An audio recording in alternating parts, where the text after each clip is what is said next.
ന്യായീകരണം പാളി സതീശൻ.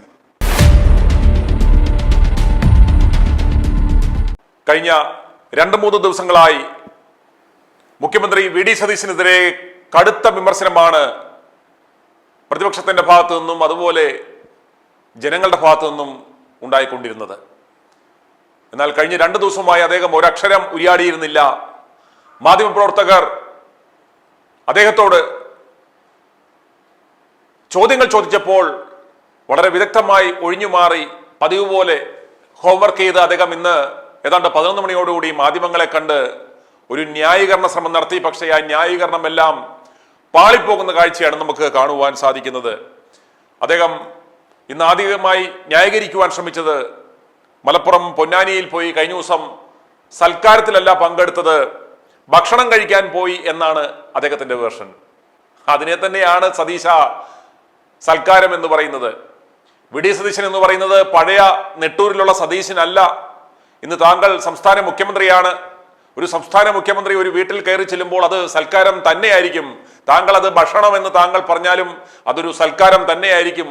പക്ഷേ ആ സൽക്കാരം സ്വീകരിക്കാൻ പോയ അല്ലെങ്കിൽ ആ ഭക്ഷണം കഴിക്കാൻ പോയ ആ ദിവസം എന്ന് പറയുന്നത് താങ്കൾ പ്രയോറിറ്റി കൊടുത്ത് ഒരു വശത്ത് ജനങ്ങൾ പ്രളയത്തിൽ മുങ്ങിത്താഴാൻ തുടങ്ങുമ്പോൾ യാതൊരു കോർഡിനേഷനും ഇല്ലാതെ സംഗതികളാകെ പാളി ജനങ്ങൾ നിലവിളിച്ചു കൊണ്ടിരിക്കുമ്പോൾ പൊന്നാനിയിൽ പോയി മൂരി ബിരിയാണി തിന്നാൻ പോയതാ, അതിനെയാണ് ജനങ്ങൾ വിമർശിച്ചത്. താങ്കൾ അതിനെ ഭക്ഷണം കഴിക്കാൻ പോയി 3 മണിക്കാണ് ഞാൻ കഴിച്ചതെന്നും പറയുന്നത് ന്യായീകരണമല്ല.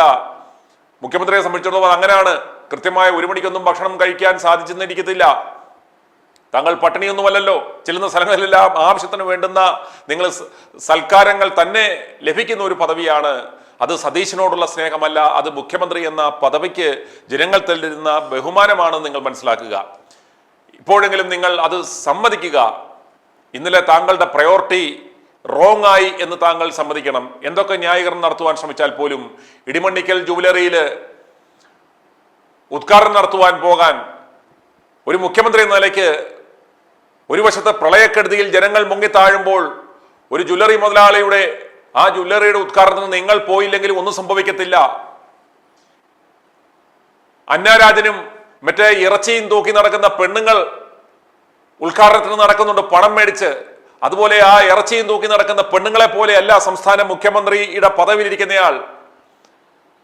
കണ്ട ജ്വല്ലറിക്കാരന്റെ ജ്വല്ലറി ഉദ്ഘാടനം ചെയ്യാനും അവന്റെ സൽക്കാരം സ്വീകരിക്കാനും അല്ല നിങ്ങളെ ആ പദവിയിൽ ജനങ്ങൾ ഇരുത്തിയിരിക്കുന്നത് എന്ന് നിങ്ങൾ മനസ്സിലാക്കണം. ആ ഭരണഘടന പദവിയിലിരിക്കുമ്പോൾ അതിന്റെ ചുമതല നിങ്ങൾ നിർവഹിക്കണം. ഇല്ലെങ്കിൽ ജനങ്ങൾ വിമർശിക്കും. അതിന് വൈകാരികമായി പ്രതികരിച്ചതുകൊണ്ടോ അല്ലെങ്കിൽ പ്രതികരിക്കുന്നവർക്കെതിരെ നടപടിയെടുക്കുമെന്നോ ഒന്നും പറഞ്ഞിട്ട് യാതൊരു കാര്യവുമില്ല. അത് നിങ്ങളുടെ കയ്യിൽ വെച്ചാൽ മതി. അതൊന്നും ഇവിടെ വിലപ്പോകില്ല. അങ്ങനെ അദ്ദേഹം അതിനെ ഒരു സ്വകാര്യ സൽക്കാരമായിരുന്നില്ല ഭക്ഷണം കഴിക്കാൻ എന്ന് പറഞ്ഞ് ന്യായീകരിച്ചെങ്കിലും അത് പാളി. അതൊരു സൽക്കാരം തന്നെയായിരുന്നു എന്ന് നമുക്ക് ആർക്കും ആ ദൃശ്യങ്ങൾ കണ്ടാൽ മനസ്സിലാക്കാൻ സാധിക്കും. അതുപോലെ ഈ പ്രളയ സാഹചര്യത്തെക്കുറിച്ച് അദ്ദേഹം വിശദീകരിച്ചു.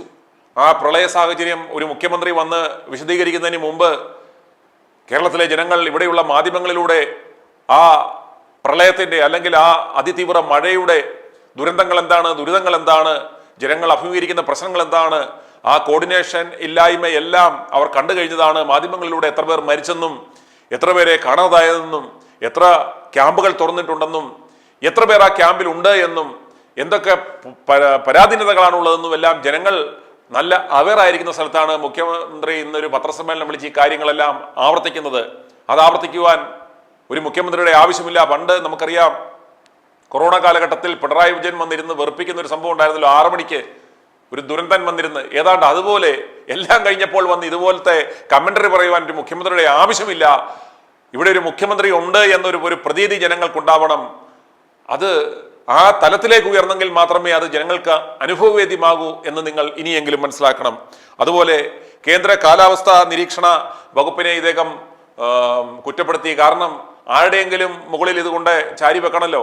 കേന്ദ്ര കാലാവസ്ഥാ നിരീക്ഷണ വകുപ്പിന്റെ ഭാഗത്തു നിന്നും കൃത്യമായ പ്രവചനം ലഭിക്കാത്തത് കൊണ്ടാണ്, അല്ലെങ്കിൽ ഞാൻ ഒലത്തിയേനേം എന്ന് അദ്ദേഹം പറഞ്ഞു. ഇപ്പോൾ ഈ സാഹചര്യത്തിൽ പോലും കളക്ടർമാരെയും മന്ത്രിമാരെയും ഒക്കെ പല സ്ഥലങ്ങളിലും ഡിപ്ലോയ് ചെയ്തിട്ടുണ്ട്. കാര്യങ്ങൾ നിയന്ത്രണ വിധേയമാണ് എന്ന് പറയുന്നെങ്കിൽ പോലും ക്യാമ്പുകളിൽ നിന്നും നമുക്ക് ലഭിക്കുന്ന വിവരം എന്ന് പറഞ്ഞാൽ നിങ്ങൾ മാധ്യമങ്ങളിലൂടെ നിങ്ങൾ കാണുന്നുണ്ട്, കാര്യമായ ആ ഒരു ഇടപെടലുകളിലൊന്നും ഫലപ്രദം അല്ല എന്നാണ് നമുക്ക് വിലയിരുത്തേണ്ടുന്നത്. അതുപോലെ ഇദ്ദേഹത്തിൻ്റെ ഹെലികോപ്റ്റർ യാത്രയും ഇദ്ദേഹം ന്യായീകരിച്ചു. പ്രതിപക്ഷം പറഞ്ഞത് അദ്ദേഹം അമ്മായിയച്ഛനെ, രോഗാതുരനായി കിടക്കുന്ന അമ്മായിയച്ഛനെ കാണുവാനാണ് പോയത് എന്ന് പറയുന്നെങ്കിലും അദ്ദേഹം പറയുന്നു അല്ല, ഇത് അവർ എടുത്തിട്ട കൊണ്ടാണ് ഞാൻ അതിൽ പോയതെന്ന്. സതീശനോട് ചോദിക്കാനുള്ളൊരു കാര്യം, പിണറായി വിജയൻ ചെയ്തതെല്ലാം നിങ്ങൾ ഉപയോഗിക്കുവോ? ഏറ്റവും അടിയന്തരമായി ഈ ആവശ്യമില്ലാത്ത ഈ ശകടം, ഈ കമ്മീഷൻ പ്രതീക്ഷിച്ച് മാത്രം എടുത്തിട്ടേക്കുന്ന ഈ ശകടം എത്രയും വേഗം ഒഴിവാക്കി സംസ്ഥാന ഖജനാവിൽ നിന്നും പ്രതിമാസം ഏതാണ്ട് 80-85 ലക്ഷം രൂപ പോകുന്ന ആ ഒഴുക്ക് തടയണം. ഇതവിടെ കിടക്കുന്നത് കൊണ്ട്, വാടക കിടക്കുന്നതുകൊണ്ട്, അതല്ലെങ്കിൽ കരാറ് അടുത്ത സെപ്റ്റംബർ വരെ ഉള്ളത് കൊണ്ട് ഞാൻ ഉപയോഗിച്ചു എന്ന്. ആവശ്യമില്ല എങ്കിൽ ഒരു ഭരണാധികാരി ഒരു അൺനെസസറി എക്സ്പെൻസ് ഉണ്ടാക്കുന്ന ആ ഒരു ഹെഡ് ഒഴിവാക്കാൻ അദ്ദേഹത്തിന് പറ്റും. ആ ഒരു കരാറ് ഒഴിവാക്കുന്നതിൽ യാതൊരു തെറ്റുമില്ല. ഒരു സംസ്ഥാന മുഖ്യമന്ത്രി എന്ന നിലയ്ക്ക് സംസ്ഥാനത്തിന്റെ നിലവിലുള്ള ഒരു സാമ്പത്തിക സ്ഥിതി വെച്ച് ഇതൊരു അനിവാര്യമല്ല എന്നൊരു കണ്ടെത്തലിൽ അദ്ദേഹത്തിന് തന്നെ ഒരു നടപടിയെടുത്ത് ഇത് ഇല്ലാതാക്കാവുന്നതാണ്. ഇത് തുടരുന്നു എങ്കിൽ ഇതിനർത്ഥം പിണറായി വിജയനും മരുമോനും കൊടുത്ത അതേ കമ്മീഷൻ ഇവിടെ പലരും മേടിക്കുന്നുണ്ട് എന്നത് തന്നെയാണ്. ഇവിടുത്തെ ജനങ്ങൾ ഇത് എല്ലാം കണ്ടുകൊണ്ടിരിക്കുകയാണെന്ന ബോധം നിങ്ങൾക്ക് വേണം. ഇദ്ദേഹം പറഞ്ഞത് ഞാൻ നിക്ഷേപകനെ കാണാനാണ് പോയതെന്ന്. ആരുടെ നിക്ഷേപകനെ? ഈ സംസ്ഥാനത്തിനു വേണ്ടിയുള്ള നിക്ഷേപകരെയാണോ അതോ പേഴ്സണൽ ആയിട്ടുള്ള അല്ലെ കുടുംബക്കാർക്ക് വേണ്ടിയുള്ള നിക്ഷേപമാണോ എന്ന് നിങ്ങൾ വ്യക്തമാക്കണം. ഏത് നിക്ഷേപകരെ കാണാനാണ് പോയത് എന്ന് മാധ്യമപ്രവർത്തകർ ഇന്ന് ഇദ്ദേഹത്തോട് ചോദിച്ചപ്പോൾ അത് നിങ്ങളൊന്നും അറിയണം സതീശ. കേരളത്തിലെ ജനങ്ങളും കേരളത്തിലെ മാധ്യമപ്രവർത്തകരും നിങ്ങൾ ആരെയാണ് മുഖ്യമന്ത്രി എന്ന പദവിയിൽ ഇരുന്ന് ഏത് നിക്ഷേപകരെയാണ് കാണാൻ പോയത് എന്ന് അറിയുവാനുള്ള അവകാശം കേരളത്തിലെ ജനങ്ങളുണ്ട്. നിങ്ങളുടെ കുടുംബക്കാര്യമല്ലല്ലോ ഇത്. കേരള സംസ്ഥാനത്തിലേക്ക് അല്ലെങ്കിൽ ഈ സംസ്ഥാനത്തെ പ്രതി ഒരു നിക്ഷേപം ആണ് വരുന്നതെങ്കിൽ, അപ്രകാരം ഒരു സന്ദർശനമാണ് നിങ്ങൾ പോയതെങ്കിൽ അത് അറിയുവാനുള്ള അവകാശം ഇവിടുത്തെ മാധ്യമപ്രവർത്തകർക്കും ഇവിടുത്തെ ജനങ്ങൾക്കുമുണ്ട്. അത് രഹസ്യമാക്കി വെക്കേണ്ട കാര്യമല്ല. നിങ്ങളുടെ കുടുംബകാര്യമാണെങ്കിൽ നിങ്ങൾക്കത് രഹസ്യമാക്കി വെക്കാം. അതുകൊണ്ട് ആ നിക്ഷേപം, നിങ്ങൾ പല നിക്ഷേപങ്ങൾ വരുമെന്ന് പറഞ്ഞു, ടാറ്റ ഇവിടെ കൊണ്ട് വലിയ ഉണ്ടാക്കുമെന്ന് പറഞ്ഞു. അവസാനം അവർ തന്നെ പത്രക്കുറിപ്പ് ഇറക്കി ഞങ്ങൾക്ക് അങ്ങനെ ഒരു പ്ലാൻ പോലും ഇല്ലെന്ന്. അതുകൊണ്ട് നാവ് വളച്ചാൽ നുണ മാത്രം പറയുന്ന ഒരു സംസ്ഥാന മുഖ്യമന്ത്രി എന്ന് പറയുന്ന ഒരു പേര് താങ്കൾക്ക് സ്റ്റാമ്പ് ആയി കഴിഞ്ഞു. എന്തൊക്കെ PR നടത്തിയാൽ പോലും വാ തുറന്നാൽ നുണ പറയുന്ന നിങ്ങൾ ഇതും നുണയാണ് എന്ന് നമുക്കറിയാം. ഇത് പൊളിയുന്നുള്ളത് കൊണ്ടാണ് നിങ്ങൾ ഇപ്രകാരം ഒരു കള്ളം പറഞ്ഞ് ഒരു നിക്ഷേപകരെ കൊണ്ടുവരാൻ വേണ്ടിയാണ് പോയത് എന്ന് പറയുന്നത് പരമാർത്ഥമാണ്. അതുകൊണ്ട് വി.ഡി. സതീശൻ കഴിഞ്ഞ 2 ദിവസങ്ങളിലായി മാധ്യമങ്ങളെ പേടിച്ച് മുങ്ങി നടന്ന വി.ഡി. സതീശൻ ഇന്ന് പത്രസമ്മേളനം നടത്തി മെഴുകാൻ ശ്രമിച്ചു. എങ്കിലും ആ ന്യായീകരണങ്ങളെല്ലാം ഒറ്റയൊരെണ്ണം പോലും ഹിറ്റ് ചെയ്യാതെ പാളുന്ന കാഴ്ചയാണ് നമുക്ക് കാണുവാൻ സാധിക്കുന്നത്. വി.ഡി. സതീശൻ ഇന്ന് നടത്തിയ പത്രസമ്മേളനത്തിന്റെ പ്രസക്ത ഭാഗം കണ്ട ശേഷം മടങ്ങി വരാം. കാലവർഷ കെടുതികളുമായി ബന്ധപ്പെട്ട സംസ്ഥാന ദുരന്ത നിവാരണ അതോറിറ്റിയുടെയും ബന്ധപ്പെട്ട മന്ത്രിമാരുടെയും ജില്ലാ കളക്ടർമാരുടെയും ഉദ്യോഗസ്ഥരുടെയും അടിയന്തര യോഗം ഇന്ന് രാവിലെ ചേർന്നു സ്ഥിതിഗതികൾ വിലയിരുത്തി. എല്ലാ ജില്ലകളിലും സ്ഥിതിഗതികൾ നിയന്ത്രണാധീനമാണ് എന്നാണ് റിപ്പോർട്ട് കിട്ടിയിട്ടുള്ളത്. പത്തനംതിട്ട ജില്ലയിൽ മാത്രം കുറച്ച് സ്ഥലങ്ങളിൽ വെള്ളം ഇറങ്ങിപ്പോകാനുണ്ട്, ചില പ്രദേശങ്ങളിൽ. ബാക്കിയുള്ള സ്ഥലങ്ങളിലെല്ലാം കാര്യങ്ങളെല്ലാം നിയന്ത്രണ വിധേയമായാണ് നിൽക്കുന്നത്. പത്തനംതിട്ട ജില്ലയിൽ അതിനു വേണ്ടിയിട്ടുള്ള പ്രത്യേക സന്നാഹങ്ങൾ, കൊല്ലത്ത് നിന്ന് 14 ബോട്ടുകൾ, മത്സ്യത്തൊഴിലാളികളുടെ ബോട്ടുകൾ ആവശ്യമെങ്കിൽ രക്ഷാപ്രവർത്തനം നടത്തുന്നതിന് വേണ്ടിയിട്ട് ചെങ്ങന്നൂരിൽ എത്തിച്ചിട്ടുണ്ട്. സുളൂരിൽ നിന്നും 2 ഹെലികോപ്റ്ററുകൾ തിരുവനന്തപുരത്ത് എത്തിയിട്ടുണ്ട്. NDRFന്റെ ഒരു ടീം അവിടേക്ക് നിയോഗിച്ചിട്ടുണ്ട്. ആവശ്യമായിട്ടുള്ള പോലീസ് സേനയും ആവശ്യമായിട്ടുള്ള ഫയർഫോഴ്സ് സംവിധാനങ്ങളും ഉണ്ട്.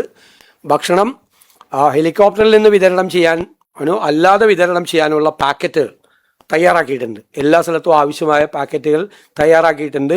മുന്നൊരുക്കങ്ങൾ എടുത്തിട്ടുണ്ട്. ഇപ്പോൾ സംസ്ഥാനത്തുടനീളം ആകെ ഉള്ളത് 316. ഇന്ന് രാവിലെ 9 മണി വരെയുള്ള റിപ്പോർട്ടാണ്. 316 ക്യാമ്പുകളിലായി 11,018 പേരാണ് ഇപ്പോൾ ഉള്ളത്, ക്യാമ്പുകളിൽ ഇപ്പോൾ ഉള്ളത്. നമ്മൾ ഇതുവരെ മരിച്ചവരുടെ എണ്ണം കണക്കാക്കിയിട്ടുള്ളത് 15ആണ്. അത് കോട്ടയം ജില്ലയിൽ ഈരാറ്റുപേട്ട ഭാഗത്ത് പൂഞ്ഞാർ നിയോജകമണ്ഡലത്തിലെ 2 പേരും ഒരു കുട്ടി അപകടത്തിൽ പുതുപ്പള്ളിയിൽ ഒരു ടാങ്കിൽ വീണ് മരിച്ചതും ഉൾപ്പെടെ 3 പേർ, ഇടുക്കിയിൽ 2 പേർ, വിഴിഞ്ഞത്തും മുതലപ്പുഴയിലും ഓരോരുത്തരും മരിച്ചു. ഓരോരുത്തർ 2 സ്ഥലത്തും മിസ്സിംഗ് ആണ്. കൊല്ലത്ത് 2 പേര് മരിച്ചു, 2 പേര് മിസ്സിംഗ് ആണ്. അതുപോലെ മലപ്പുറം ജില്ലയിൽ 4 പേര് മരിച്ചു, ഒരാൾ മിസ്സിംഗ് ആണ്. കണ്ണൂർ ഒരാൾ മരിച്ചു, 2 പേര് മിസ്സിംഗ് ആണ്. അതുപോലെ കോഴിക്കോട് ഒരാൾ മരിച്ചിട്ടുണ്ട്. അപ്പോൾ ഇതുവരെ 15 പേര് മരിച്ചതായിട്ടാണ് നമുക്ക് റിപ്പോർട്ട് കിട്ടിയിട്ടുള്ളത്. മിസ്സിങ് ഉള്ളത് 7 പേരാണ്. 15 പേര് മരിക്കുകയും 7 പേര് മിസ്സിംഗ് ആയിട്ടുള്ള റിപ്പോർട്ടാണ് നമുക്ക് ഇതുവരെ കിട്ടിയിട്ടുള്ളത്. ഇനി അത് കൂടാതെ ദുരന്ത 30/7/2026 തന്നെ ഇതിൻ്റെ ദിവസം തന്നെ ദുരന്ത നിവാരണ വകുപ്പ് സെക്രട്ടറി ജില്ലാ കളക്ടർമാരുമായി യോഗം നടത്തി തയ്യാറെടുപ്പുകൾ വിലയിരുത്തിയിട്ടുണ്ട്. 1/8/2026 ദുരന്ത നിവാരണ വകുപ്പ് സെക്രട്ടറി ജില്ലാ കളക്ടർമാരുമായിട്ട് വീണ്ടും യോഗം ചേർന്നിട്ടുണ്ട്. പിന്നെ NDRFന്റെ ടീം പത്തനംതിട്ടയ്ക്ക് നൽകിയിട്ടുണ്ട്, 2 ടീം കോട്ടയത്തിന് കൊടുത്തിട്ടുണ്ട്. അധികമായി 2 NDRF ടീം ആരക്കോണത്ത് നിന്നും ആവശ്യപ്പെട്ടിട്ടുണ്ട്. അവർ പുറപ്പെടും ഏത് സമയത്തും. ഹെലികോപ്റ്റർ എത്തിയിട്ടുണ്ട്. ITBPയുടെ ആലപ്പുഴയിൽ ആവശ്യമാണെങ്കിൽ നിയോഗിക്കാൻ വേണ്ടിയിട്ടുള്ള നിർദ്ദേശം നൽകിയിട്ടുണ്ട്. കണ്ണൂർ, വയനാട് ജില്ലകൾക്ക് ആവശ്യമാണെങ്കിൽ ഡിഫൻസ് സെക്യൂരിറ്റി കോർപ്സിനെ നിയമിക്കാനും നിർദ്ദേശം നൽകിയിട്ടുണ്ട്. ഇതുവരെ നമുക്ക് കിട്ടിയ പ്രാഥമിക റിപ്പോർട്ട് അനുസരിച്ച് 164.98 165 ഹെക്ടർ സ്ഥലത്ത് കൃഷിയാണ് നശിച്ചിട്ടുള്ളതെന്ന് പ്രാഥമിക റിപ്പോർട്ടാണ്. പ്രാഥമിക റിപ്പോർട്ട് 3596 കർഷകരെ അത് ബാധിച്ചിട്ടുണ്ട്. ചിലപ്പോൾ ഫൈനൽ റിപ്പോർട്ട് വരുമ്പോൾ കുറച്ചുകൂടി ആളുകളെ ബാധിക്കാനുള്ള സാധ്യതകളുണ്ട്. പല പ്രചരണങ്ങളും വ്യാപകമായി നടക്കുന്നുണ്ട്. ആ പ്രചരണങ്ങളിൽ ഏറ്റവും പ്രധാനം അണക്കെട്ടുകളിൽ നിന്ന് വെള്ളമൊഴുക്കുന്നു എന്നുള്ളതാണ്. പ്രധാനപ്പെട്ട അണക്കെട്ടുകളിലെല്ലാം ജലനിരപ്പ് വളരെ താഴെയാണ്. ജനങ്ങളുടെ ഇടയിൽ യാതൊരു ഉത്കണ്ഠയ്ക്കും അവകാശമില്ല. തെറ്റായ വാർത്തകൾ സമൂഹ മാധ്യമങ്ങളിലും അല്ലാതെയും പ്രചരിക്കുകയാണ്. ഞാൻ പറയാം, ഇടുക്കിയിൽ ജലസംഭരണിയിൽ 38.91% ഉള്ളൂ വെള്ളം. ഇടമലയാറ് 46.64%. ബാണാസുര സാഗറിൽ 52.9%. കക്കിയിൽ 44.82%. കല്ലടയിൽ 45% ഉള്ളൂ. മലമ്പുഴയിൽ 35% ഉള്ളൂ. പീച്ചിയിൽ 34% ഉള്ളൂ. അപ്പോൾ ജലസംഭരണികളിൽ നിന്ന് വെള്ളം ഒഴുക്കി വിടുന്നു എന്ന് പറയുന്ന വ്യാപകമായ തെറ്റായ വാർത്തയാണ്. അതിനെതിരായി കർശനമായ നടപടികൾ സ്വീകരിക്കും. കാരണം ജനങ്ങളിൽ ഉത്കണ്ഠ പരത്തുന്ന തെറ്റായ വാർത്തകൾ സമൂഹ മാധ്യമങ്ങളിലൂടെ പ്രചരിപ്പിക്കുകയാണ്. ആകെ മൂഴിയാറിലാണ് വെള്ളം. അത് മൂഴിയാറിൽ 2022 മുതൽ അതിൻ്റെ ഒരു സംവിധാനം ഉള്ളതാണ്. ചെറിയ അണക്കെട്ടുകളിലെ സ്ഥിതി അങ്ങനെയാണ്. ചെറിയ അണക്കെട്ടുകളിൽ നിന്ന് അങ്ങനെ ചെയ്യാം. ഇത്തരം അണക്കെട്ടുകളിൽ രാത്രി ജലം തുറന്നു വിടുന്ന സാഹചര്യം ഉണ്ടോ എന്ന് ദിവസവും 2 വട്ടം അതാത് അണക്കെട്ടുകളുടെ ചുമതലയുള്ള വകുപ്പുകൾ, ഒന്ന് KSEB, ഒന്ന് ജലസേചന വകുപ്പ് വിലയിരുത്തുക. ഉണ്ടോ ഇല്ലയോ എന്ന് നേരിട്ട് ജില്ലാ കളക്ടറെ അറിയിക്കുക. ജില്ലാ കളക്ടറുടെ കൂടെ അംഗീകാരത്തോടുകൂടി മാത്രമേ തുറന്നു വിടുള്ളൂ. അത് ചെറിയ അണക്കെട്ടുകളാണ്, വളരെ ചെറിയ. അതാണ് ഈ മൂഴിയാർ അണക്കെട്ടുമായിട്ട് ബന്ധപ്പെട്ട് ചെറിയ സാധ്യതകൾ മാത്രമാണ് വെള്ളവുമായി ബന്ധപ്പെട്ടിട്ട് ഉള്ളത്. ഇനി ഏറ്റവും പ്രധാനപ്പെട്ട ഒരു കാര്യം എന്ന് പറയുന്നത്, നമ്മൾ കടലാക്രമണ സാധ്യതയുള്ള സ്ഥലവും പ്രത്യേകമായിട്ട് ശ്രദ്ധിക്കാൻ വേണ്ടിയിട്ടുള്ള നടപടികൾ സ്വീകരിച്ചിട്ടുണ്ട്. അതുപോലെ നമ്മൾ ഈ മരിച്ചവരുടെ സംസ്കാര ചടങ്ങുകൾക്കായിട്ട് 10,000 രൂപ അനുവദിച്ചിട്ടുണ്ട്. ക്യാമ്പുകളിൽ നിന്ന് വീടുകളിലേക്ക് പോകുമ്പോൾ വീടുകളിൽ വെള്ളം കയറിയവർക്ക് അടിയന്തിരമായി 10,000 രൂപ വെച്ച് ഓരോരുത്തർക്കും കൊടുക്കാൻ വേണ്ടിയിട്ടുള്ള നടപടികൾ സ്വീകരിച്ചിട്ടുണ്ട്. പിന്നെ ജീവനോപാധികൾ നഷ്ടപ്പെട്ടവർക്ക് ഒരു കാർഡിൽ നിന്ന് 2 പേർക്ക് 300 രൂപ വീതം. അപ്പോൾ ഇത് നിൽക്കുന്നത് വരെ അവർക്കൊരു ധനസഹായമായി കൊടുക്കാൻ പറഞ്ഞിട്ടുണ്ട്. സാധാരണ ഗതിയിൽ കിട്ടുന്നത്, മരിച്ചവർക്ക് കിട്ടുന്നത് SDRFൽ നിന്ന് 4 ലക്ഷം രൂപ, CMDRFൽ നിന്ന് 2 ലക്ഷം രൂപ, പിന്നെ PMNRFൽ നിന്ന് 2 ലക്ഷം രൂപ. അങ്ങനെ 8 ലക്ഷം രൂപയാണ് മരിച്ചവർക്കുള്ള ധനസഹായം. പിന്നീട് നമുക്ക് നേരത്തെ നമ്മൾ ഈ വലിയ ലാൻഡ് സ്ലൈഡൊക്കെ വന്ന് വീട് കംപ്ലീറ്റ് ഒഴുകിപ്പോയി, വീടില്ല. ആ സ്ഥലത്ത് വീടും വെക്കാൻ പറ്റില്ല. അപ്പം അവിടെ നേരത്തെ കൊടുത്തിരുന്നത് 6 ലക്ഷം രൂപ സ്ഥലം മേടിക്കാനും 4 ലക്ഷം രൂപ വീട് പണിയാനുമാണ്. 10 ലക്ഷം രൂപ. അത് 12 ലക്ഷമാക്കി വർദ്ധിപ്പിച്ചിട്ടുണ്ട്. ആദ്യമായിട്ടാണ് 12 ലക്ഷം രൂപയ്ക്ക് വർദ്ധിപ്പിക്കുന്നത്. വീട് പൂർണ്ണമായും നഷ്ടപ്പെട്ടവർക്ക് നേരത്തെ കൊടുത്തിരുന്നത് 4 ലക്ഷം രൂപയാണ്. അത് 6 ലക്ഷം രൂപയ്ക്ക് വർദ്ധിപ്പിച്ചിട്ടുണ്ട്. സ്ഥലം വാങ്ങി വീട് വയ്ക്കാൻ നേരത്തെ 10 ലക്ഷമായിരുന്നത് 12 ലക്ഷമാക്കി. നേരത്തെ 4 ലക്ഷം വീട് വെക്കാൻ കൊടുത്തിരുന്നത് നമ്മൾ 6 ലക്ഷമാക്കി വർദ്ധിപ്പിച്ചു. കാരണം ഈ വീടിൻ്റെ മെറ്റീരിയൽസിനൊക്കെ വില കൂടി. ഇത് പണ്ടെങ്ങാണ്ട് തീരുമാനിച്ചു വെച്ചിരിക്കുന്ന റേറ്റാണ്. ആദ്യമായിട്ടാണ് ഇത് കൂട്ടുന്നത്, ഇപ്പോൾ കൂട്ടുന്നത് ഒരുപാട് വർഷങ്ങൾക്ക് ശേഷം. അത് കൂട്ടായി കൊടുക്കാനുമുള്ള നടപടികൾ സ്വീകരിച്ചിട്ടുണ്ട്. പിന്നെ കൃഷിനാശത്തിനും ചെറിയ തോതിലുള്ള, ഇപ്പോൾ ഉദാഹരണത്തിന് 2.5 ഏക്കർ സ്ഥലത്ത് നെൽകൃഷി നശിച്ചാൽ 13,500 രൂപയാണ് കൊടുത്തിരുന്നത്. അങ്ങനെ കൃഷിനാശത്തിന് വളരെ ചെറിയ നഷ്ടപരിഹാരമാണ്. അത് ഒരു പ്രപ്പോസൽ കൃഷി വകുപ്പിൽ നിന്നുകൂടി തരാൻ പറഞ്ഞിട്ടുണ്ട്. അടുത്ത ദിവസം ക്യാബിനറ്റ് യോഗവും കൂടി കൃഷിനാശം ഉണ്ടായവരുടെ നഷ്ടപരിഹാരം കൂടി വർദ്ധിപ്പിക്കാനുള്ള തീരുമാനം നമ്മൾ ഇന്നത്തെ യോഗത്തിൽ എടുത്തിട്ടുണ്ട്. അത് മന്ത്രിസഭാ യോഗം കഴിഞ്ഞ് അത് എത്രയാണ് വർദ്ധിപ്പിച്ചത് എന്ന് തീർച്ചയായിട്ടും അത് അറിയിക്കും.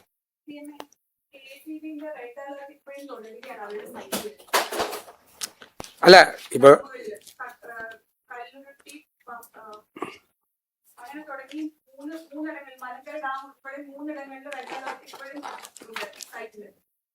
ഇല്ല, അവിടെയൊന്നും അങ്ങനത്തെ ഒരു പ്രശ്നം ഇല്ല. നമുക്ക് യാതൊരു റിപ്പോർട്ടും അത് സംബന്ധിച്ച് കിട്ടിയിട്ടില്ല. വലിയ ഡാമുകളിൽ ഒന്നും പക്ഷെ വലിയ ഡാമുകളിൽ കുഴപ്പമാണ്, എല്ലാ ഡാമും തുറന്നു വിടാൻ പോകണമെന്നുള്ള വാർത്തകളാണ് പ്രചരിക്കുന്നത്. ഞാൻ ആ വലിയ ഡാമുകളാണ് പറഞ്ഞത്. ഇടയ്ക്ക് അതായത് 2 വട്ടം പരിശോധിക്കണമെന്നാണ് 2022 ഒരു നോട്ടിഫിക്കേഷൻ ഉണ്ട്. 2022 ആ നോട്ടിഫിക്കേഷൻ അനുസരിച്ചിട്ടാണ്. അത് ചെറിയ തോതിലെ ചെറിയ ഡാമാണത്. ചെറിയ ഡാം, വളരെ ചെറിയ തോതിലുള്ള വെള്ളം അല്ല. ഇത് ലാൻഡ് സ്ലൈഡ് വനത്തിനകത്ത് ഉണ്ടായിട്ടുണ്ട്. ലാൻഡ് സ്ലൈഡ് ഇഷ്ടംപോലെ ലാൻഡ് സ്ലിപ്പുകൾ ഉണ്ടായിട്ടുണ്ട്. വലിയ തോതിലുള്ള ലാൻഡ് സ്ലൈഡ് ഉണ്ടായിട്ടുണ്ട്. ഇത് മനസ്സിലാക്കേണ്ട ഒരു പ്രശ്നം എന്ന് പറയുന്നത്, ഇത് ഈ മിന്നൽ പ്രളയം എന്ന് പറയുന്നത് പോലെയാണ് ഉണ്ടായിരിക്കുന്നത്. രാത്രി വൈകി വരെ ഒരു പ്രഡിക്ഷനും ഇല്ല, IMDയുടെ ഒരു പ്രഡിക്ഷനും ഇല്ല. രാത്രിയാണ് പെട്ടെന്ന് അതിതീവ്ര മഴയുണ്ടാവുന്നത്. അതിതീവ്ര മഴയുടെ ഏറ്റവും വലിയ സ്വഭാവം അത് നമുക്ക് അത് അറിഞ്ഞു കഴിഞ്ഞാൽ ഇവാക്യുവേഷന് വേണ്ടി പോലുള്ള സ്ഥലം ഉണ്ടാവില്ല.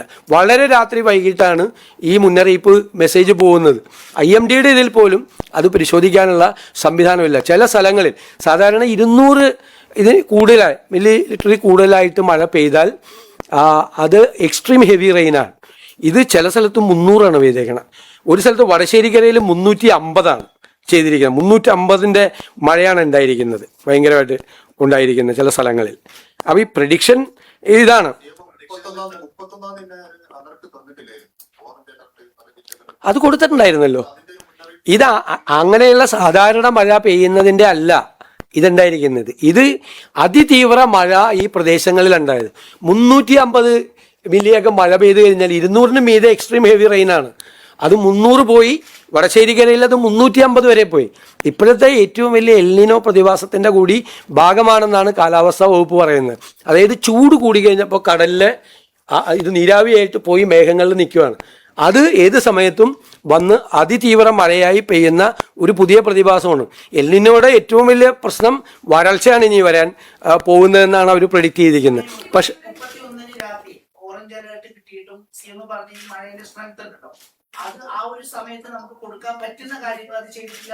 എന്താണ് പരാതി? ഏത് പരാതിയാണുള്ളത്? എല്ലാ കാര്യങ്ങളും ചെയ്തിട്ടുണ്ട്. എല്ലാ ക്യാമ്പുകളെല്ലാം റെഡിയാണ്. ക്യാമ്പുകളെല്ലാം അതായത് ഞാൻ പറഞ്ഞുതരാം, പ്രീ മൺസൂൺ യോഗം ചേർന്ന് ജില്ലാ കളക്ടർമാരുടെ യോഗം ചേർന്ന് എല്ലാ സ്ഥലത്തും ക്യാമ്പുകൾ റെഡിയാക്കാൻ പറഞ്ഞിട്ടുണ്ട്. അതുകൂടാതെ ഞാനിപ്പോൾ പറഞ്ഞല്ലോ 30-ാം തീയതിയും 1-ാം തീയതിയും യോഗം ചേർന്നു. 30-ാം തീയതി ദുരന്ത നിവാരണ വകുപ്പ് ഒന്നുകൂടി എല്ലാ പ്രിപ്പറേഷനും എടുത്ത് എല്ലാ സ്ഥലത്തും ക്യാമ്പുകൾ റെഡിയായിരുന്നു. ക്യാമ്പുകൾക്കൊന്നും ഒരു പ്രശ്നം ഉണ്ടായില്ല. പക്ഷെ എവിടെയാണ് മഴ പെയ്യുന്നത്, എവിടെയാണ് അതിതീവ്ര മഴ പെയ്യുന്നത് എന്ന് മുൻകൂട്ടി അറിയാനുള്ള സംവിധാനം. അവർ പറയുന്നത് പെട്ടെന്നുള്ള അനൗൺസ്മെന്റുകള്, പ്രാദേശികമായ മെസ്സേജുകള്, അങ്ങനെ ഒരു ഇടപെടൽ ഉണ്ടായില്ല എന്നാണ് റാന്നി. ഇല്ല, അതൊന്നും അങ്ങനത്തെ അതിനുള്ള സമയം ഇല്ല. ആ അറിയിപ്പാണ്, മെസ്സേജ് മാത്രമാണ് പോകുന്നത്. റാന്നിയിലും ഇടുക്കിയിലും ഈ അതിതീവ്ര മഴ ഉണ്ടാകുന്നത് വരെ ഓറഞ്ച് അലർട്ടായിരുന്നു.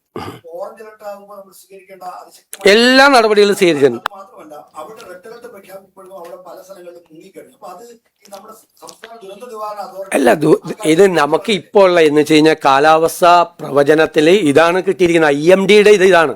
രാത്രി അർദ്ധരാത്രി വൈകുന്നത് വരെ കിട്ടിയിരിക്കുന്നത്. കിട്ടിക്കഴിഞ്ഞാൽ അപ്പം തന്നെ എല്ലാ സ്ഥലങ്ങളിലും റെഡിയാണ്. ജില്ലാ കളക്ടർമാർ, ഡിസാസ്റ്റർ മാനേജ്മെൻറ്റ് അതോറിറ്റിയുടെ ചെയർമാൻമാരുൾപ്പെടെ എല്ലാ സ്ഥലങ്ങളിലും റിലീഫ് ക്യാമ്പുകളും ബാക്കി കാര്യങ്ങളും ചെയ്യാൻ പറ്റും. ഇതെന്തറിയാം ഇതിൻ്റെ അകത്ത് പ്രശ്നം എന്ന് വെച്ച് കഴിഞ്ഞാൽ അതിതീവ്ര മഴ എവിടെയാണ് പെയ്യുന്നത് അറിഞ്ഞാലേ മാത്രമേ ഉള്ളൂ അവിടെ നിന്ന് ഇവാക്യുവേഷൻ നടക്കുകയുള്ളൂ. അതിതീവ്ര മഴയുടെയും ക്ലൗഡ് ബേസിൻ്റെയും ഏറ്റവും പ്രധാനപ്പെട്ട പ്രശ്നം ഇവാക്യുവേഷനുള്ള സമയം ഉണ്ടാവില്ല. ഞാൻ ഇതേ ചോദ്യം പ്രീ മൺസൂൺ മീറ്റിങ്ങിൽ IMD-കാരോട് ചോദിച്ചാൽ, നിങ്ങളിത് റഡാറിൽ കണ്ടു കഴിഞ്ഞാൽ ഇവാക്യുവേഷനുള്ള ഗ്യാപ്പ് പോലും കിട്ടാത്ത തരത്തിലുള്ള വേദന എവിടെയാണെന്ന് പറയാൻ പറ്റില്ല. ഇപ്പോൾ കഴിഞ്ഞ വർഷമാണ് അതിന് മുമ്പിൽ എടപ്പള്ളി ടൗണിൽ എറണാകുളം സിറ്റിക്കകത്ത് പെയ്തു, ഒരു പിടിയുണ്ടായിരുന്നില്ല, പെട്ടെന്നാണ് മഴ പോകുന്നത്. ഇത് ഈ പ്രത്യേകിച്ചുള്ള ടെറൈനല്ലേ, പത്തനംതിട്ടയിലേക്കുള്ള വളരെ സെൻസിറ്റീവ് ആയിട്ടുള്ള ടെറൈനുള്ള സ്ഥലത്ത് അതിതീവ്ര മഴ ഉണ്ടാകുമ്പോഴാണ് ലാൻഡ് സ്ലൈഡും ഉണ്ടാകുന്നു. ധാരാളം ലാൻഡ് സ്ലിപ്പുകൾ ഉണ്ടായി. ഇപ്പോൾ വീടൊക്കെ നിർമ്മിക്കാൻ വേണ്ടിയിട്ട് ഉണ്ടാക്കിയിരിക്കുന്ന ലാൻഡ് സ്ലിപ്പുകളെല്ലാം നമുക്ക് ഈ IMDA മാത്രമാണോ നമുക്ക് അല്ല, നമ്മളത് മെച്ചപ്പെടുത്താൻ വേണ്ടിയിട്ടാണ് നമ്മൾ ബജറ്റിൽ പ്രഖ്യാപിച്ചിട്ടുണ്ട് ഡിസാസ്റ്റർ മാനേജ്മെന്റ് റെസിലിയൻസ് പ്രോഗ്രാം കുറേ കൂടി ശക്തിപ്പെടുത്തുക. ഇപ്പോൾ നമ്മൾ കൊച്ചിൻ യൂണിവേഴ്സിറ്റി അടക്കമുള്ള ഏജൻസികളെ ബന്ധപ്പെടുത്തി ഏറ്റവും മികച്ച ഒരു മോഡൽ പ്രെഡിക്ഷനും അടക്കമുള്ള മുഴുവൻ കാര്യങ്ങളും അനലൈസ് ചെയ്യുന്നതിന് സംവിധാനം ഉണ്ടാകും. 3-4 ദിവസം മുമ്പ് നമ്മൾ അതിനുവേണ്ടി മാത്രമായിട്ടൊരു യോഗം നമ്മൾ ചേർന്നിരുന്നു. അതിനുവേണ്ടി മാത്രമായിട്ടുള്ള യോഗം ചേർന്നിരുന്നു. കൊച്ചിൻ യൂണിവേഴ്സിറ്റിയിലെ അഭിലാഷ് ഉൾപ്പെടെയുള്ള ആളുകളെ ഇവിടെ വിളിച്ചു വരുത്തി നമ്മൾ അതുമായിട്ട് സഹകരിക്കാൻ, യൂണിവേഴ്സിറ്റിയാണ് നന്നായിട്ട് ചെയ്യുന്നത്, അവരുടെ അടക്കം കേരളത്തിലെ ഹ്യൂം സെൻറ്റർ ഉൾപ്പെടെയുള്ള ആളുകളെ എല്ലാം കൂടി കോർഡിനേറ്റ് ചെയ്തുകൊണ്ട് മാക്സിമം, ഇപ്പം ഞാൻ പറഞ്ഞിട്ട് IMD-ക്ക് പോലുമുള്ള പരിമിതിയാണ് ഞാൻ നേരത്തെ പറഞ്ഞത്. IMD-ക്ക് പോലും ഇത് പുതിയ പ്രതിഭാസമാണ്. അവർ പറഞ്ഞത് തലേന്ന് ഇത്ര സംഭവം ഉണ്ടാവുമ്പോൾ ഹാർബറുകളിലെ അനൗൺസ്മെന്റ് ഉണ്ടാവും, മത്സ്യത്തൊഴിലാളികൾക്ക് മുന്നറിയിപ്പ് കൊടുക്കും. അത് കൊടുത്തിരുന്നുവെങ്കിൽ അത് ഉണ്ടായിരുന്നില്ലല്ലോ. അതിനുള്ള ഇൻഫർമേഷൻ IMD-യുടെ നിങ്ങൾ അതിൻ്റെ വെബ്സൈറ്റിൽ പോയി നോക്കിയാൽ അറിയാം, അതില്ല. ആ കടലിൽ പോയവർക്ക്, കടലിൽ രാത്രിയല്ലോ പോകുന്നത്, അവർക്ക് മുന്നറിയിപ്പ് കൊടുക്കാനുള്ള വിവരം ഇല്ലായിരുന്നു അതുവരെ.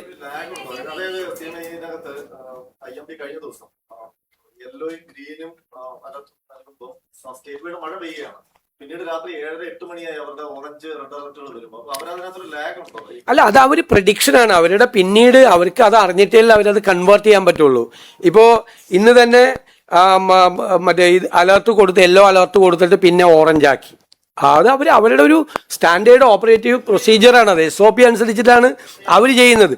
നമുക്ക് കേരളത്തിൽ അത് മാത്രം പോരാ. കാരണം ഞങ്ങളല്ലേ ആദ്യം IPCC റിപ്പോർട്ട് നിയമസഭയിൽ കൊണ്ടുവന്ന്, ഞാൻ പരിഹസിക്കപ്പെട്ടാണ് അന്ന്. Inter government panel on climate ചേഞ്ചിന്റെ റിപ്പോർട്ടും അതുമേലെ നാസ അനാലിസിസും ഞങ്ങൾ പ്രതിപക്ഷത്തിരിക്കുമ്പോൾ നിയമസഭയിൽ കൊണ്ടുവന്നു. എന്നെ ഒരുപാട് പേര് പരിഹസിച്ച്, ഇതൊക്കെയാണ് നിയമസഭയിൽ കൊണ്ടുവരുന്നതെന്ന് ചോദിച്ചു. കാരണം കേരളം വൾണറബിളാണ്. പണ്ട് ബേ ഓഫ് ബംഗാളിൽ ഉണ്ടായിരുന്ന പ്രശ്നം അറബിക്കടലിലുണ്ട്. കന്യാകുമാരി തൊട്ട് ഗുജറാത്ത് വരെയുള്ള ഏരിയയിൽ ഏറ്റവും വൾണറബിൾ ആയിട്ടുള്ള ഏത് സമയവും എക്സ്ട്രീം ഹെവി, ഞാൻ അന്ന് പ്രസംഗിച്ചാണ്, അന്നത്തെ അസംബ്ലിയിൽ പ്രസംഗിച്ച്, ഏത് സമയവും വൾണറബിൾ ആയിട്ടുള്ള സിറ്റുവേഷൻ ഉണ്ട്. അതുകൊണ്ട് നമ്മുടെ ഈ സംവിധാനങ്ങളെ നമ്മൾ മെച്ചപ്പെടുത്താൻ വേണ്ടിയിട്ടാണ് നമ്മൾ കുറേ, അല്ല ഈ അനുഭവത്തിൽ മാത്രമല്ല ഇതിന് മുമ്പുള്ള അനുഭവങ്ങളിൽ കൊണ്ട് ചെയ്യേണ്ടതാണ്. അതാണ് നമ്മൾ ബജറ്റിൽ നമ്മൾ പ്രഖ്യാപിച്ച് ഡിസാസ്റ്റർ മാനേജ്മെന്റ് റെസിലിയൻസ് പ്രോഗ്രാം ഇന്ത്യക്ക് മുഴുവൻ മോഡലാകുന്ന ഒരു പ്രോജക്റ്റ് തുടങ്ങും. അതിന്റെ നടപടിക്രമങ്ങൾ നമ്മൾ ആരംഭിച്ചു. 3-4 മീറ്റിങ്ങുകൾ ഇപ്പൊ തന്നെ ഇതിന്റെ ഇടയിൽ കഴിഞ്ഞു. അല്ല, ഇപ്പൊ 6-7 കൂടി കനത്ത മഴ ഉണ്ടാവും എന്ന് പറയുന്നത്. പക്ഷെ അത് 5-ാം തീയതി അത് ഫൈനലൈസ് ചെയ്യാൻ പറ്റുള്ളൂ. 5-ാം തീയതി.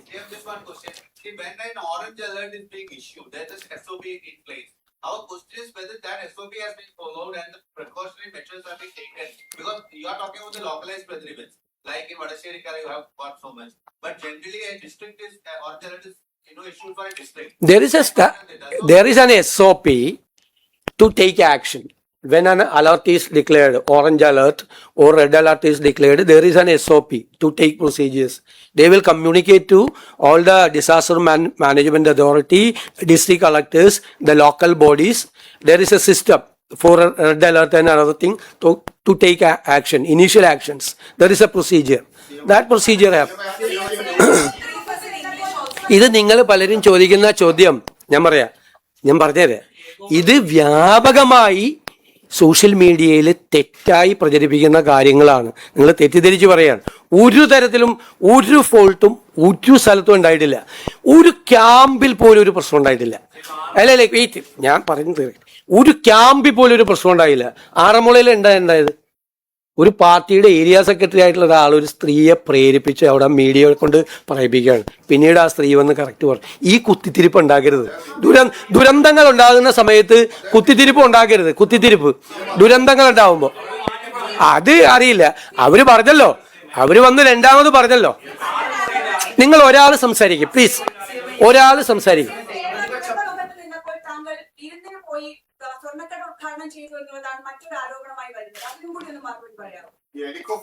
ഞാൻ ഈ പറഞ്ഞുതരാം. രാവിലെ മുതൽ എല്ലാ ചോദ്യവും കൂടി ചോദിക്കുന്നത്. രാവിലെ മുതൽ 5 മണിക്കാണ് ഈ വിവരം അറിയുന്നത്. 5 മണി തൊട്ട് റവന്യൂ മിനിസ്റ്ററെ ബന്ധപ്പെട്ടു, ചീഫ് സെക്രട്ടറിയെ ബന്ധപ്പെട്ടു, ജില്ലയിലെ ചാർജുള്ള മന്ത്രിമാരെ ബന്ധപ്പെട്ടു, എല്ലാ കളക്ടർമാരെയും ബന്ധപ്പെട്ടു, എല്ലാ മന്ത്രിമാരും സ്പോട്ടിലെത്തി, എല്ലാ MLA-മാരെയും ബന്ധപ്പെട്ടു, എല്ലാ കളക്ടർമാരെയും ബന്ധപ്പെട്ടു.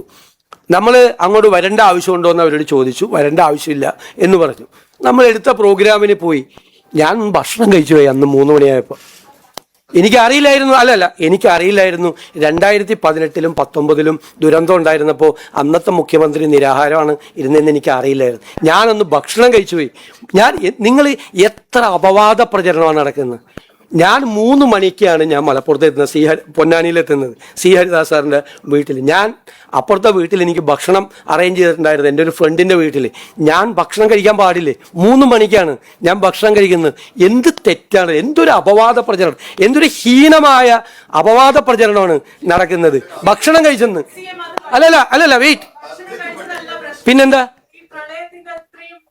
ഞങ്ങൾ ഞാൻ ഭക്ഷണം കഴിക്കുന്ന എങ്ങനെ മാച്ച്, എന്ത് മാച്ചിങ് ആണുള്ളത്? നീലയും കറുപ്പോ? നിങ്ങളെന്താ ഒരു ഭക്ഷണം കഴിക്കുന്നത് ഫോട്ടോ എടുത്ത് പുറത്തു കൊടുത്തതിന് നിങ്ങൾ എന്താ ഔചിത്യമാണ് നിങ്ങളുടെ ചോദ്യത്തിൽ? അല്ലത് ഭക്ഷണം കഴിച്ചു, തെറ്റുപറ്റിപ്പോയി, ഇനി പോലെ ഭക്ഷണം കഴിക്കാതിരിക്കും. എന്തൊരു മര്യാദകേടാണ്. എത്ര ഹീനമായിട്ടുള്ള പ്രചരണമാണ്. ഒരു സ്ഥലത്ത് ഭക്ഷണം കഴിക്കുന്നത്, ഒരു സ്ഥലത്ത് വെള്ളം എടുക്കുന്നു. അല്ല, ഒരു ചോദ്യത്തിന് മറുപടി പറ. ഇതിനൊന്നും മറുപടി പറ. എന്ത് ഔചിത്യക്കുറവാണ് ഭക്ഷണം കഴിച്ചതിന്? ഭക്ഷണം കഴിക്കാൻ പാടില്ലേ? നിങ്ങൾക്ക് വേറെ എന്തോ ദുരുദ്ദേശമുണ്ട് നിങ്ങൾ ചോദിക്കുന്നതിൽ. ഞാൻ ഭക്ഷണം കഴിച്ചു പോയി, ക്ഷമിക്കണം.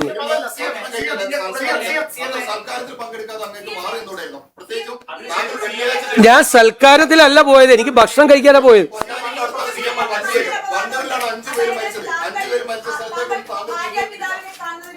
അല്ല, ഇത് കഴിയട്ടെ, ഇതിന്റെ വിഷമം തീർക്കട്ടെ. ഇതായത് നിങ്ങളൊരു കാര്യം ആലോചിക്കണം. അല്ല, എല്ലാവരും ചോദിച്ചു. ഞാൻ ഗുരുതരമായൊരു തെറ്റ് ചെയ്തു. അന്ന് വെള്ളപ്പൊക്കം ഉണ്ടായ ദിവസം ഞാൻ ഭക്ഷണം കഴിച്ചു. 3 മണിക്ക് ഭക്ഷണം കഴിച്ചു.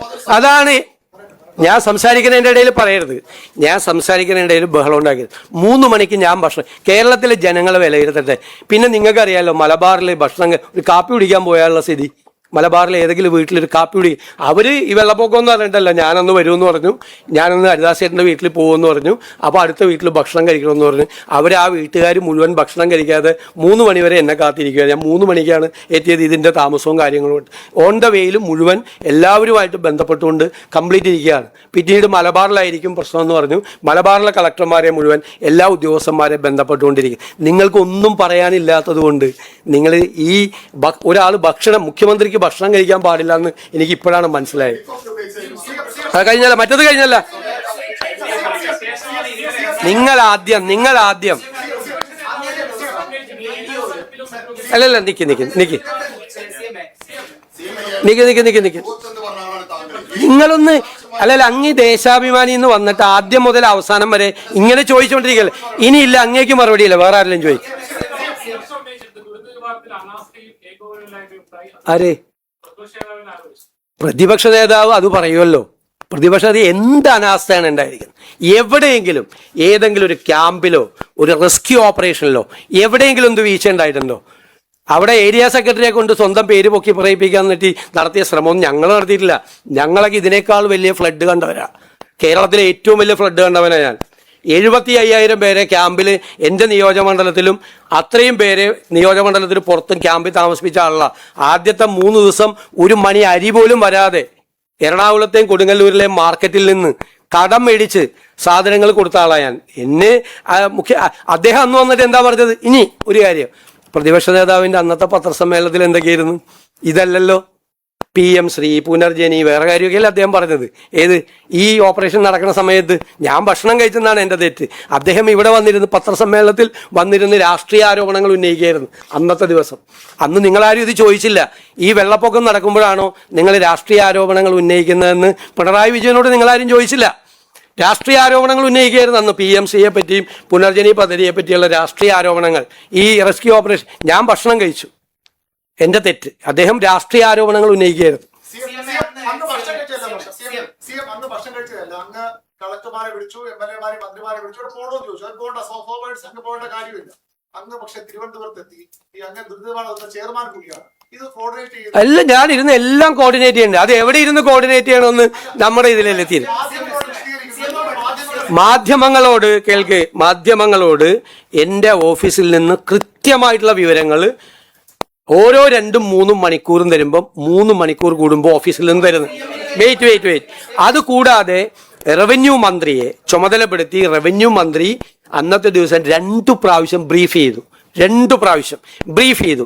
എല്ലാ വിവരങ്ങളും നമ്മളെടുത്ത ഈ നടപടികൾ, കളക്ടറെ ബന്ധപ്പെടുന്നത്, നമ്മൾ NDRFൻ്റെ ഫോഴ്സിനെ കൊണ്ടുവരുന്നത്, നമ്മൾ നേവിയുടെ ഹെലികോപ്റ്റർ ട്രൈ ചെയ്യുന്നത്, കോസ്റ്റ് ഗാർഡിൻ്റെ ബോട്ട് മുതലപ്പുഴയിൽ കൊണ്ടുവരാൻ ശ്രമിക്കുന്നത്, ഇതെല്ലാം നിങ്ങളോട് ബ്രീഫ് ചെയ്തിരുന്നു. നിങ്ങൾ എന്നിട്ട് വെറുതെ വാർത്ത ഉണ്ടാകും.